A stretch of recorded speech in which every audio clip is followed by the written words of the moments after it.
So the fiscal year ended June 30th. So talk about the one-year returns for the portfolio.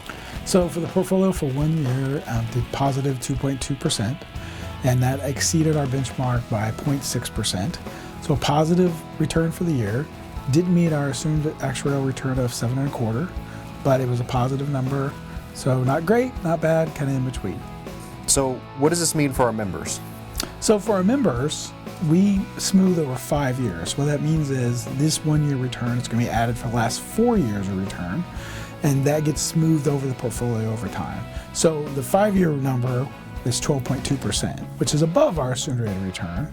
So that causes downward pressure on rates, which is good for our employers, and it has increased our funding ratio up to 94%, which gives it more secure for our members. So you say it's good for the employers with the smoothing and the positive investment returns, but how does that trickle down to the individual member level? For the member, the goal is a secure retirement. So a 94% funded means the money is sitting there waiting for them.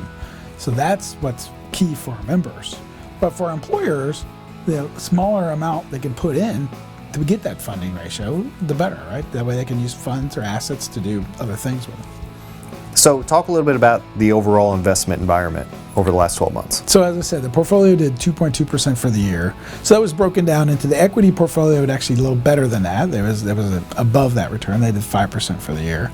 Our fixed income portfolio also did slightly above that at 3% for the year. And our real assets, our commodities and our oil exposure was below that at negative 5%. And then even our strategic allocation, we took the opportunity to gain exposure, greater exposure to the energy sector and oil.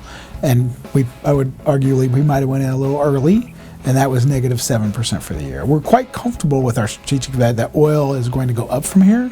We feel like the pressure on oil and energy is much greater for prices to move up than for prices to move down. So we're comfortable with that, but we started moving in January. For the 6th month, it kind of hurt us, but I think it's going to really help us in the coming years. So you talked a little bit about the long-term returns versus the one-year returns. Kind of expand a little bit on that. Just to give you a feel for long-term, I'm going to say longer term is 10 years. Just to get a feel for what we've done for the last 10 years. We are above our assumed rate of return for the last 10 years. We're at 7.7, which is above 7.25. That's good. So how is that driven? And slightly surprised, the 10-year equity number is slightly below that. It's at 7% flat. And our 10-year fixed income portfolio is above that at 8%. So over the last 10 years, fixed income has helped us more than equity has. Not by a lot, 7 against 8, but still slightly more.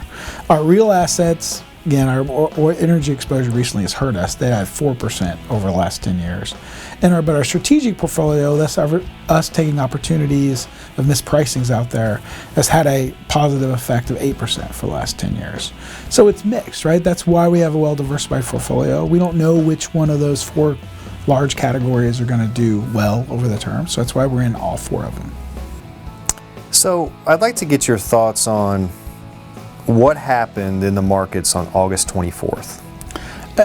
It's interesting you asked about a day. One particular day, week, month, year doesn't cause us to react to anything. I mean, I might watch it on TV, but other than that, I am not a participant in that way on a daily or weekly, or not even a monthly or a yearly.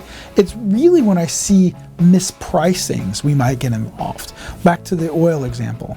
I believe there is tremendously more pressure on oil prices to go up from here than there is down from here. I'm not saying it can't go down further. I'm saying it just seems like the equilibrium of pressure is much more likely it's going to go up and down. So we will take advantage of those when we see those equilibriums off.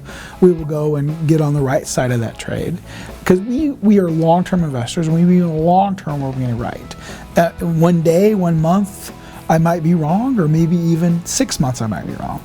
Ultimately, I think we'll be right on that. And it's the type of investments we do.